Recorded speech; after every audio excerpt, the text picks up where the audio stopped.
नमस्कार विद्यार्थी मित्रांनो, आज आपण इयत्ता 9वी विषय भूगोलातील 5वे प्रकरण वृष्टी या पाठाचा अभ्यास आपण या ठिकाणी करणार आहोत. पृथ्वीवरील जलसाठे व जलाविष्कार. पृथ्वीचा 70.8% पृष्ठभाग जलयुक्त आहे. हे जलसाठे काही ठिकाणी मर्यादित तर काही ठिकाणी मुबलक आहेत. वातावरणातील बाष्प आणि हवामानात होणारे बदल यामुळे पृथ्वीवर विविध जलाविष्कार घडत असतात. दव पडणे, हिमवृष्टी, पाऊस, धुके, गारा हे काही प्रमुख जलाविष्कार यामध्ये सांगता येतील. पाठाच्या सुरुवातीला ग्लोबी आपल्याला प्रश्न विचारतोय. पुढे दिलेल्या चित्राचे निरीक्षण करा. प्रत्येक चित्राचे वर्णन करणारे एक वाक्य दिलेले आहे. तुम्ही या चित्राचे आणखीन काही वाक्यात वर्णन करा. प्रश्नाविषयी चर्चा करा. हिवाळ्यात गवताची पाती सकाळी अशा प्रकारे दिसतात. हिवाळ्यात गवताची पाती सकाळी अशा प्रकारे दिसतात. त्यांच्यावरील पाण्याचे हे थेंब मोत्यासारखे चमकतात. पात्यावर हे थेंब फक्त सकाळीच दिसतात. हिवाळ्यात सकाळी गवतावर किंवा जंगलात चालल्यास आपल्या चपला, बूट आणि पावलाजवळील कपड्यांचा भाग ओला होतो. इतके पाणी येथे असते. गवताच्या पातीवरील हे पाणी कोठून आले असेल? गवताच्या पातीवरील हे पाणी कोठून आले असेल? गवताच्या पात्यावर हे पाणी हवेतील बाष्पामुळे येते. रात्री पहाटे तापमान कमी झाल्याने गवताची पाती, झाडांची पाने खूप थंड होतात. त्यामुळे हवेतील बाष्पाचे सांद्रीभवन होऊन त्याचे जलकणात रूपांतर होते. सांद्रीभवनाची ही क्रिया प्रत्यक्ष थंड पात्यावर झाल्याने हे जलकण पात्यावर किंवा पानावर साचतात. चित्र क्रमांक 2. काश्मीर येथे हिवाळ्यात सर्वत्र हिम आढळते.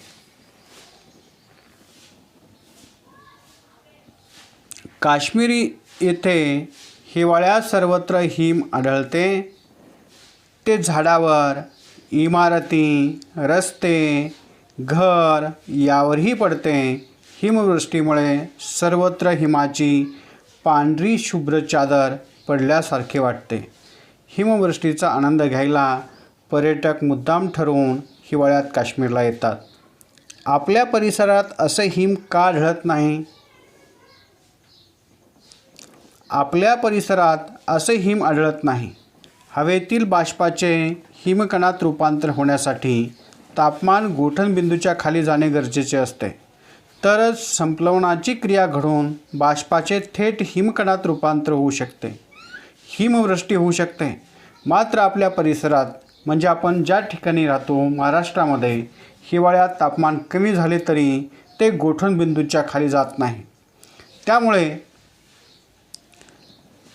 आपल्या परिसरात म्हणजे महाराष्ट्रामध्ये हिवाळ्यात तापमान कमी झाले तरी ते गोठणबिंदूच्या खाली जात नाही. त्यामुळे महाराष्ट्रात हे हिमकणाची निर्मिती होत नाही व हिमवृष्टी होत नाही. चित्र क्रमांक 3. आपल्याकडे साधारणपणे जून ते सप्टेंबर या काळामध्ये पाऊस पडतो.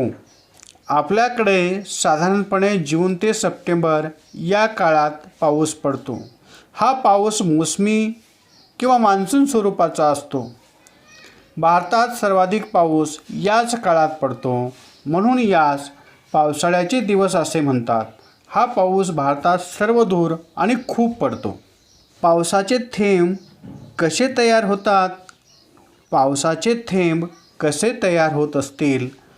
जेव्हा बाष्पयुक्त हवा ऊर्ध्वगामी प्रवाहामुळे किंवा पर्वताला अनुसरून वाहणाऱ्या वाऱ्यामुळे वर जाते, तेव्हा तेथील जास्त उंची व कमी तापमानामुळे सांद्रीभवन क्रिया घडून बाष्पाचे जलकणात रूपांतर होते. हेच जलकण जड होतात व गुरुत्वाकर्षण शक्तीमुळे पावसाच्या थेंबाच्या स्वरूपात जमिनीवर येतात. पुढील चित्र. लंडनमध्ये हिवाळ्यात दुपारपर्यंत असे धुके आढळते. लंडनमध्ये हिवाळ्यात दुपारपर्यंत असे धुके आढळते. या धुक्यामुळे लंडनमध्ये दृश्यमानता कमी झालेली दिसते. नदीच्या पलीकडील किनाऱ्यावरील इमारती, लंडन टावर व पूलही अंधुक दिसत आहे. ढगांनी लंडन शहराला जणू काही लपेटून घेतले आहे. आपल्याकडे हिवाळ्यात असे धुके दुपारपर्यंत का पडत नाही? आपल्याकडे हिवाळ्यात असे धुके दुपारपर्यंत का पडत नाही? हिवाळ्यातील काही दिवस सकाळी आपल्याकडे धुके पडते. मात्र जसजसा दिवस चढत जातो, सरकतो, तसतसे तापमान वाढू लागते. तापमान नेहमी आधी भूपृष्ठावर वाढते.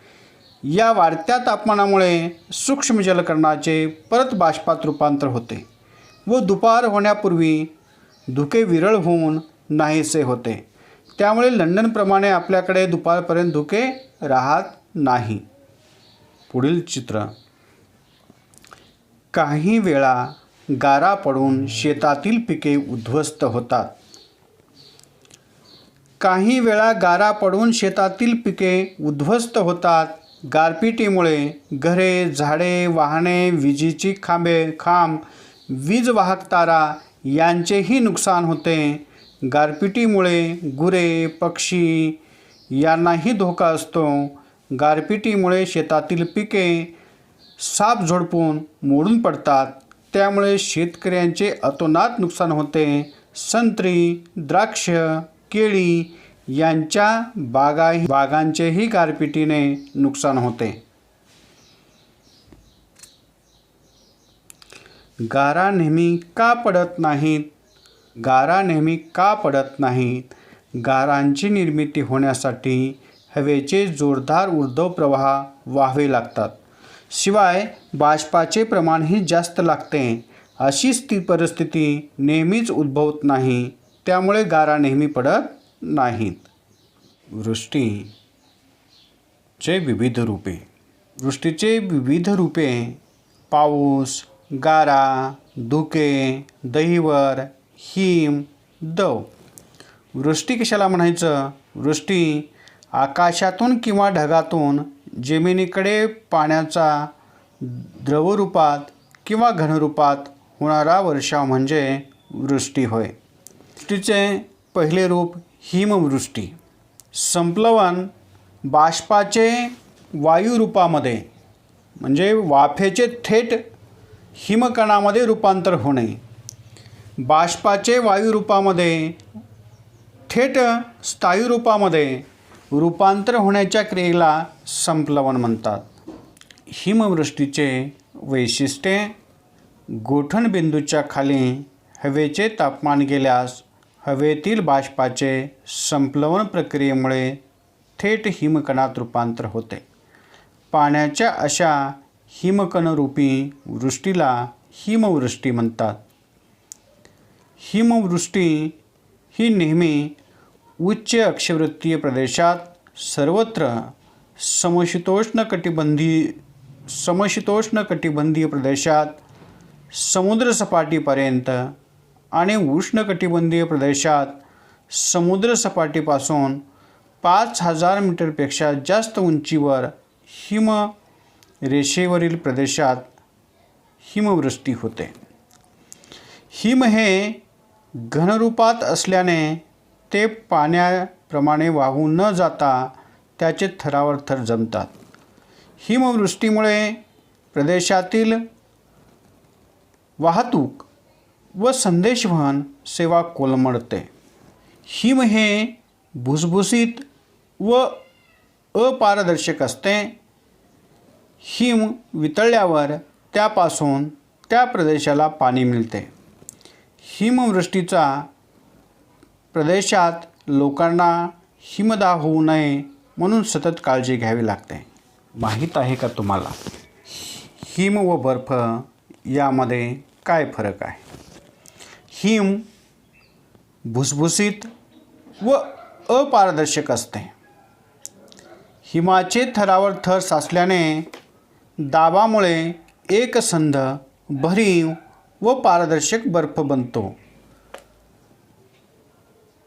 काही प्रदेशात तापमान गोठणबिंदूच्या खाली गेल्यास जलाशयातील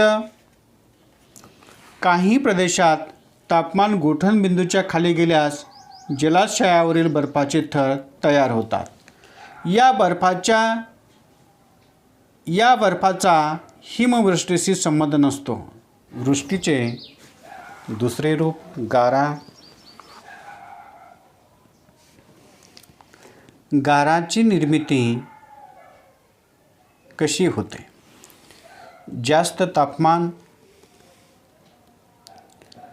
हवेचा ऊर्ध्वगामी प्रवाह, उंचावर कमी तापमान, बाष्पाचे सांद्रीभवन, जलकण, ऊर्ध्वगामी प्रवाह, अधिक उंचावर जलकणाचे घनीभवन, गाराची निर्मिती. समकेंद्री गारा आणि मोठ्या गारा अशा प्रकारे गाराची निर्मिती होते. समकेंद्री गारा कशाला म्हणायचं? गारा तयार होताना त्या वातावरणात सतत वर खाली होत असतात. जास्त उंचीवर या गारावर बर्फाचे थरावर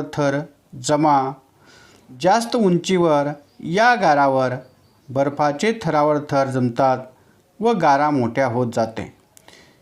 येथील गारेतील या थरांना समकेंद्री थर म्हणतात. मोठ्या झालेल्या या गारा गुरुत्वाकर्षण शक्तीमुळे वेगाने जमिनीवर पडतात. गारांच्या या वृष्टीला गारपीट म्हणतात. गारपिटीमुळे पिकांचे खूप नुकसान होते. जीवित व वित्तहानी देखील मोठ्या प्रमाणामध्ये होते. विषुववृत्तावर गारा पडत नाहीत. त्याचं कारण वातावरणात खूप जास्त उष्णता असते. शीतकटिबंधात गारा पडत नाहीत कारण तेथे हवेची ऊर्ध्वगामी प्रवाह नसतात. भारत, आफ्रिका, आग्नेय आशिया अशा उष्णकटिबंधातील प्रदेशात उन्हाळ्यात गारा पडतात.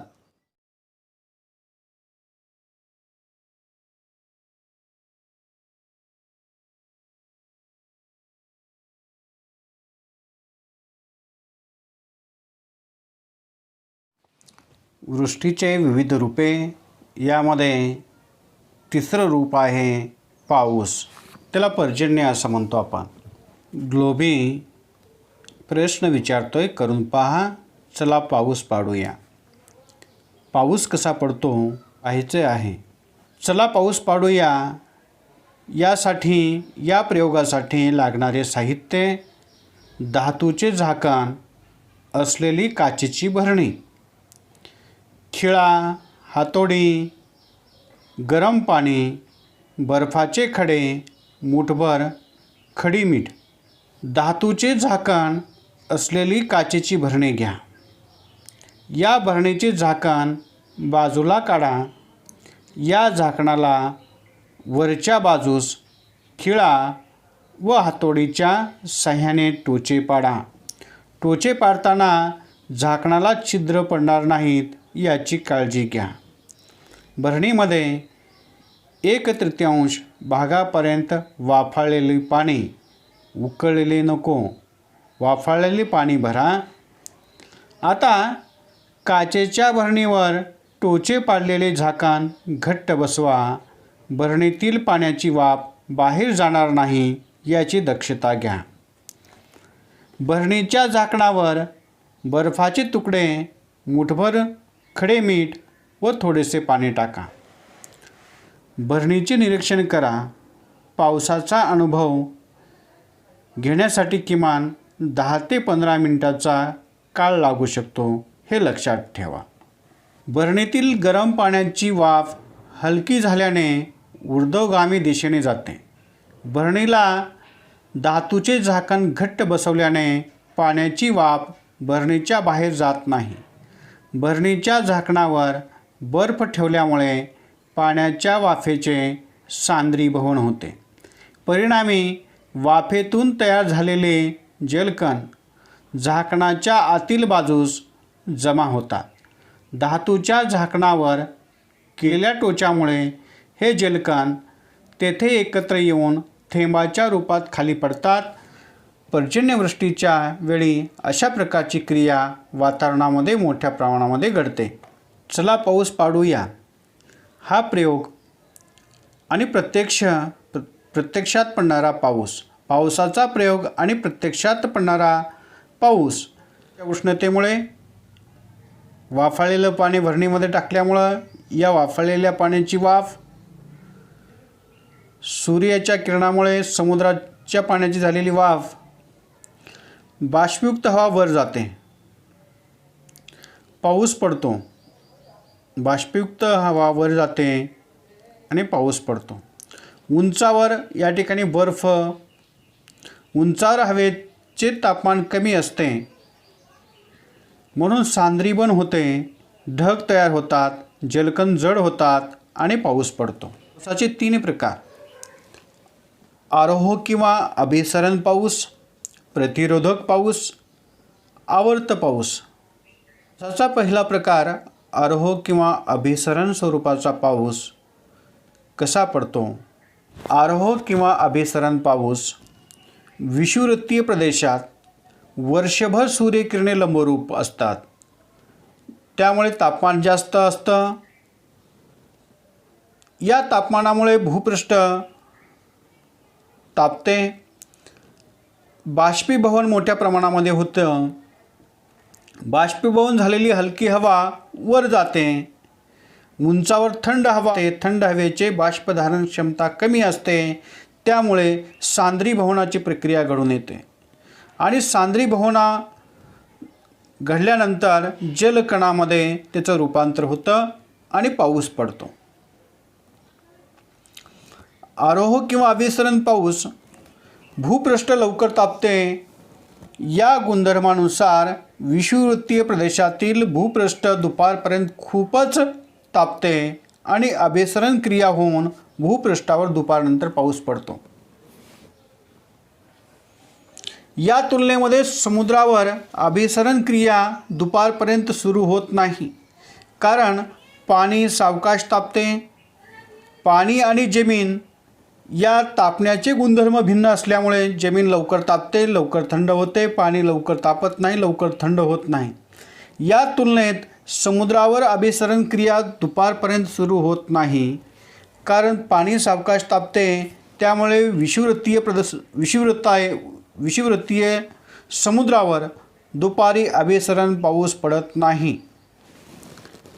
ही गोष्ट या ठिकाणी आपल्याला लक्षात ठेवणं गरजेचं आहे, कारण पाणी आणि जमीन हे तापण्याचे गुणधर्म भिन्न असल्यामुळे.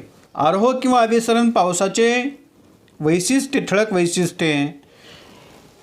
आरोह किंवा अभिसरण स्वरूपाचा पाऊस विषुववृत्तीय प्रदेशात रोज दुपारी आरोह पाऊस पडतो. आरोह पावसात ढगांचा गडगडाट, विजांचा कडकडाट होतो. दक्षिण अमेरिकेतील अमेझॉन व आफ्रिकेतील कांगो नदीचे खोरे आरोह पावसाचे प्रदेश आहेत. स्थानिक पाऊस आणि मर्यादित क्षेत्र. पावसाची निश्चितता जास्त असते. पावसाचा दुसरा प्रकार प्रतिरोधक पाऊस. प्रतिरोधक पाऊस कशाला म्हणायचं? पर्वतांच्या अडथळ्यामुळे पडणाऱ्या पावसाला प्रतिरोधक पाऊस म्हणतात.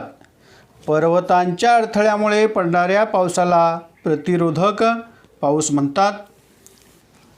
प्रतिरोधक पावसाची निर्मिती कशा प्रकारे होते? जलाशय किंवा समुद्रावरून येणारे बाष्पयुक्त वारे. जलाशय किंवा समुद्रावरून येणारे बाष्पयुक्त वारे पर्वताला अडतात. त्यामुळे पर्वताला अनुसरून ऊर्ध्व दिशेने जातात. पर्वत पायथ्यावर थंड हवा, त्यामुळे सांद्रीभवन प्रक्रिया घडून येते आणि पाऊस पडतो. प्रतिरोधक पावसाची वैशिष्ट्ये. पर्वतरांगांच्या अडथळ्यामुळे पर्वतरांगांच्या अडथळ्यामुळे प्रतिरोधक पाऊस पडतो. पर्वताच्या वाऱ्याकडील बाजूवर जास्त पाऊस तर विरुद्ध बाजूस पर्जन्यछायेचा प्रदेश निर्माण होतो. भारतात पडणारा मान्सून पाऊस हा प्रतिरोधक प्रकारचा पाऊस आहे. या पावसाची निश्चितता कमी त्यामुळे कधी अतिवृष्टी तर कधी अवर्षण अशा आपत्ती उद्भवतात. जगात सर्वात जास्त भागात प्रतिरोधक प्रकारचा पाऊस पडतो. पावसाचा तिसरा प्रकार आवर्त स्वरूपाचा पाऊस. या आवर्त स्वरूपाच्या पावसाची निर्मिती कशी होते? खूप कमी हवेचा दाब, त्यामुळे आसपासच्या जास्त दाबाच्या प्रदेशातून या कमी दाबाच्या प्रदेशाकडे हवा येते.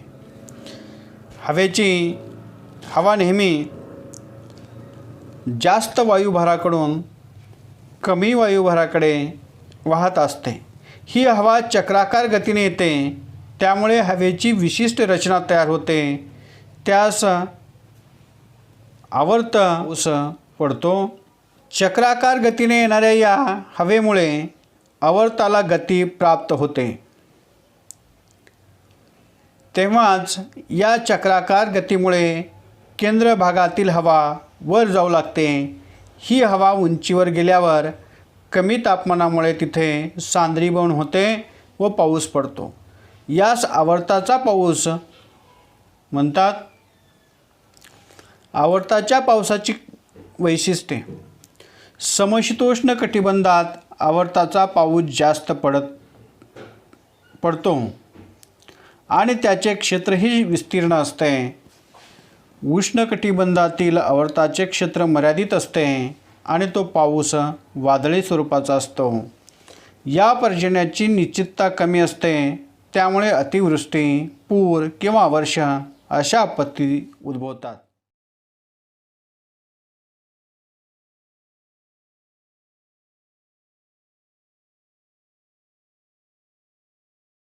नकाशाशी मैत्री. आपल्या डोळ्यासमोर जागतिक पर्जन्य वितरणाचा नकाशा आपल्या डोळ्यासमोर आहे. या नकाशामध्ये प्रामुख्याने सूची दिलेली आहे. जागतिक पर्जन्य वितरणाचा थोडक्यात आपण या ठिकाणी आढावा घेणार आहोत. पावसाचे जागतिक वितरण असमान आहे. सर्वसाधारणपणे या ठिकाणी दिलेल्या सूचीमध्ये वार्षिक सरासरी पर्जन्यमान मिलीमीटरमध्ये दिलेलं आहे. 500 मिलीमीटरपेक्षा कमी पर्जन्यमान, 500 ते 1000 मिलीमीटर पर्जन्यमान आणि 1000 मिलीमीटरपेक्षा जास्त पर्जन्यमान. पावसाचे जागतिक वितरण असमान आहे. यावरून आपल्याला सर्वत्र सारख्या स्वरूपाचा पाऊस दिसत नाही. काही भागामध्ये जास्त पाऊस आहे, 1000 मिलीमीटरपेक्षा जास्त. काही भागामध्ये 500 मिलीमीटरपेक्षा कमी पर्जन्यमान आपल्याला दिसतं. काही ठिकाणी मध्यम स्वरूपाचं पर्जन्य आपल्याला या ठिकाणी दिसतं. यावरून आपल्याला पावसाचे जागतिक वितरण असमान आहे. सर्वसाधारणपणे उष्णकटिबंधात पावसाचे प्रमाण सर्वाधिक आहेत. विषुववृत्त हा जो पट्टा आहे, कर्कवृत्त,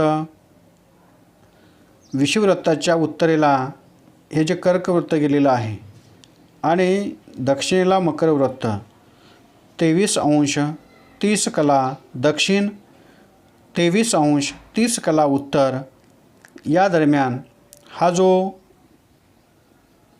प्रदेश आहे उष्णकटिबंधीय प्रदेश म्हणून ओळखला जातो, विषुववृत्तीय प्रदेश म्हणून ओळखला जातो. सर्वसाधारणपणे उष्णकटिबंधात पावसाचे प्रमाण सर्वाधिक आहे. मात्र स्थानिक परिस्थितीनुसार इतर भागात, विशेषतः किनारपट्टीच्या भागामध्ये, उष्णकटिबंधीय प्रदेशामध्ये पर्जन्यमान अधिक आहे.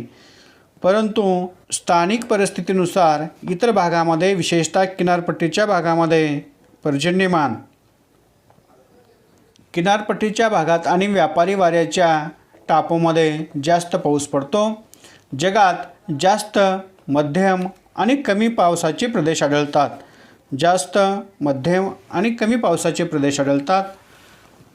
त्यामध्ये जास्त पावसाचे प्रदेशामध्ये विषुववृत्तीय प्रदेश 0° अक्षवृत्ताच्या दक्षिणेला 5 अंश आणि उत्तरेला 5 अंश असलेला हा विषुववृत्तीय पट्टा जास्त पावसाचे प्रदेश विषुववृत्तीय प्रदेश, आग्नेय आशियाचा मोसमी पावसाचा प्रदेश हा आशिया खंड, आग्नेय आशिया, वायू युरोप खंड, युरोप, ऑस्ट्रेलियाची पूर्व किनारपट्टी, अमेरिकेच्या पूर्वेकडे पूर्व भाग आणि पश्चिम किनारा येथे जास्त पाऊस पडतो. मध्यम स्वरूपाचा पाऊस जो आहे की साधारणतः 500 ते 1000 मिलीमीटर पाऊस त्याला म्हणतो आपण. तर जास्त पर्जन्याच्या प्रदेशालगत जास्त पर्जन्याच्या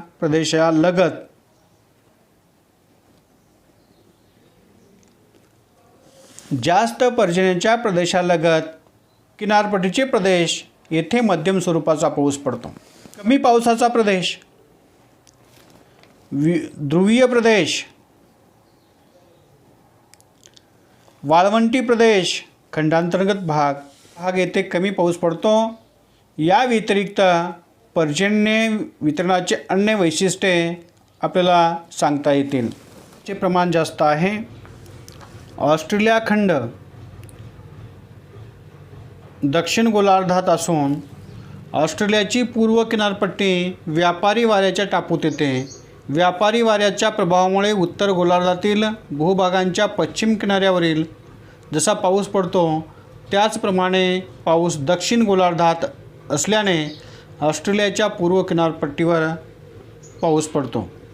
पर्जन्यमापक पाऊस मोजण्यासाठी जे उपकरण वापरतात त्यास पर्जन्यमापक असे म्हणतात. आकृती 5.8 मध्ये पर्जन्यमापनासाठी वापरलेले नरसाळे विशिष्ट व्यासाचे असते. या नरसाळ्यावर पडलेल्या पावसाचे पाणी पर्जन्यमापनात बसवलेल्या बाटलीत जमा होते. हे जमा झालेले पाणी मोजण्यासाठी मोजपात्राच्या साहाय्याने मोजले जाते. जास्त पावसाच्या प्रदेशात पर्जन्याची दर 3 तासांनी नोंद घेतली जाते. या मोजपात्रावर मिलीमीटरच्या खुणा केलेल्या असतात. पाऊस मोजण्यासाठी पर्जन्यमापक उघड्या जमिनीवर 30 सेमी उंचीचा सपाट चोथरा बांधून त्यावर ठेवतात. त्यामुळे पावसाचे पाणी कोणतीही बाधा न येता जमा करता येते. वृष्टीचे विविध रूपे, यामध्ये धुके. भूपृष्ठालगत सांद्रीभवनाची क्रिया घडून बाष्पाचे सूक्ष्म जलकणात रूपांतर होते. हे सूक्ष्म जलकण हवेत तरंगतात. या सूक्ष्म कणाची घनता वाढल्यास धुके तयार होतात. दव. वृष्टीचे विविध रूपामध्ये दव. बाष्पयुक्त हवेचा अतिथंड वस्तूशी संपर्क आल्यास सांद्रीभवन क्रिया घडून थंड वस्तूच्या भूपृष्ठावर जलबिंदू जमतात, चिकटतात. पाण्याच्या या थेंबांना दव म्हणतात. वृष्टीचे दुसरे रूप दहिवर. हवेचे तापमान गोठणबिंदूच्या खाली गेल्यास जमिनीलगतच्या बाष्पाचे संप्लवन प्रक्रियेमुळे हिमकणात रूपांतर होते.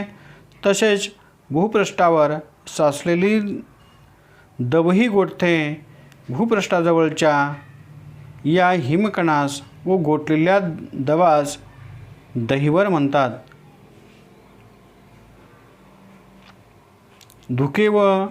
धुके, दव आणि दहिवरमुळे निर्माण होणाऱ्या ज्या समस्या आहेत, अतिशय दाट धुके पडल्यास दृश्यमानता कमी होते आणि त्यामुळे लोहमार्ग, रस्ते, हवाई वाहतूक यावर परिणाम होतो. धुक्यामुळे अपघातही होतात. दहिवर आणि धुक्यामुळे पिकाचे नुकसान होते.